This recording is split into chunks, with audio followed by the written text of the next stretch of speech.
இது காதல் எல் காதல், stands for L love. for love. காதல் காதல் வந்திருக்கு. இங்க பாருங்க, சொல்லிருங்க. பொது இடத்துல என்னை சொல்லிடாதீங்க. எனக்கு ஒரு மாதிரி. ஆமா.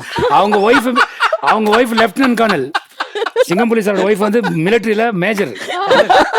சார், இங்க பாருங்க என்ன சொன்ன கவனிக்கலையா நீங்க? கவனிக்கல. செமமேட்டர் எடுத்து லவ் சொன்ன உடனே டக்குன்னு இங்க பாருங்க, பொது இடத்துல என்னைய சொல்லிடாதீங்க, நமக்குள்ள இருக்கட்டும். அது நமக்குள்ள நான் இருக்காது. கேட்டுட்டேன், audience கேட்டுட்டாங்க மக்களே. Super. So, நல்ல விஷயம் வந்திருக்கு. பண்றது உடனே அவங்கள யோசிக்கிறாங்க. வாங்கிக்கோங்க. சூப்பர். சோ சொல்லுங்க, கம்பி கட்டின கதை மூவில என்ன மாதிரியான காதல் சீன்ஸ்லாம் நாங்க எதிர்பார்க்கலாம்? ரொமான்ஸ் எவ்வளவு சூப்பரா ஒர்க் அவுட் ஆயிருக்கு? Romance, it was really beautiful with him, like a beautiful experience because I was so afraid.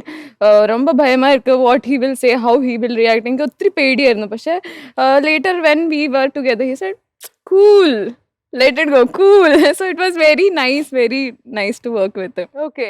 அதே மாதிரி டான்ஸ்லாம் பயங்கரமா இருக்காமே ரெண்டு பேருக்குமே. சூப்பரான கெமிஸ்ட்ரி டான்ஸ் எல்லாம் இருக்கா? இவங்க முகேஷ், ஷாலினி அவங்க ப்ரொஃபஷனலா டான்ஸ் ஆடிடுவாங்க. நம்ம தான் கொஞ்சம் தத்தக்கா பொத்தக்கான்னு பண்ண வேண்டிய வேற வரும். லெவல்ல ஆடி இருக்கீங்களாமே அது டப்பா குத்துலாம். அதெல்லாம் அது பண்ணிதான் ஆகணும், வேற வழி இல்லையே. இல்லைன்னா மாஸ்டர் விட மாட்டாங்களே. மாஸ்டர் விட்டா கூட அவங்க அசிஸ்டன்ட் விட மாட்டாங்களே. அந்த 3ல கை வரணும் சார், 4ல கால் வரணும் சார், அது பண்ணியே ஆகணும் நீங்க.